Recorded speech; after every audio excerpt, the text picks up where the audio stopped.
আসসালামু আলাইকুম রহমতুল্লাহ।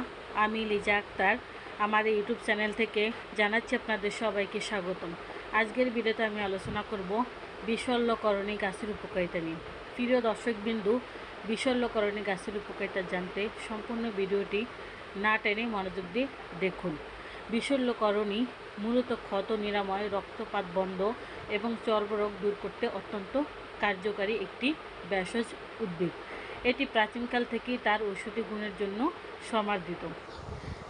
বিশল্যকরণী গাছের প্রধান উপকারিতা হলো হাত পা কেটে গেলে এই পাতার রস লাগালে দ্রুত রক্তপাত বন্ধ হয়। কাটা ঘা বা ক্ষতের উপর পাতা বেটে লাগালে দ্রুত ক্ষত শুকিয়ে যায়। এছাড়াও পেটে ঘা বা অন্যান্য কোনো কারণে রক্তবমি হলে এর শিকড় ও পাতা বেটে জল সহ খেলে উপকার পাওয়া যায়। চর্মরোগের চিকিৎসার জন্য, একজিমা দূরকরণের জন্য এই পাতার রস নিয়মিত ব্যবহারে একজিমার তীব্রতা কমে। ত্বকের যে কোনো ধরনের চুলকানি বা অ্যালার্জি পাতা বাটা দারুণ কাজ করে। কাশি ও কফ, বুকে কফ বসে গেলে এই পাতার রস সামান্য চিনি সহ হালকা গরম করে খেলেই আরাম পাওয়া যায়। বোলতা বিষে বা বিষাক্ত পিঁপড়ে কামড়ালে পাতা থেতো করে লাগালে যন্ত্রণা কমে। শিং বা মাগুর মাছের কাটা বিঁধে তৈরি হওয়া ব্যথা দূর করতে এই পাতা অত্যন্ত কার্যকর।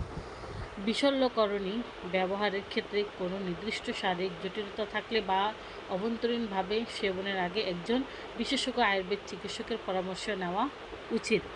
আমরা আয়ুর্বেদ চিকিৎসা দিয়ে থাকি। আয়ুর্বেদ ওষুধ বিভিন্ন লতা পাতা গাছগাছলা দ্বারা তৈরি করা হয়। এর কোনো পার্শ্ব প্রতিক্রিয়া নেই। তাই আসুন আমরা আয়ুর্বেদ চিকিৎসায় নেই, নিজেও সুস্থ থাকি, পরিবারের সবাইকে সুস্থ রাখি। থ্যালাসেমিয়া বা রক্তশূন্যতা সহ যে কোনো রোগের সমস্যার সমাধানের জন্য এখনই স্ক্রিনে দেওয়া ফোন নাম্বারে যোগাযোগ করুন অথবা আমাদের চেম্বারে চলে আসুন। আমাদের চেম্বারের ঠিকানা হলো কাউন্দিয়া বাজার, দিয়াবাড়ি ঘাট, ঢাকা মিরপুর 1।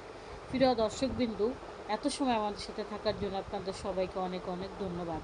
আজ এ পর্যন্তই। সবাই ভালো থাকেন, সুস্থ থাকেন। দেখা হবে পরবর্তীতে নতুন কোনো ভিডিও নিয়ে। আসসালামু আলাইকুম রহমতুল্লাহ। আল্লাহ হাফেজ।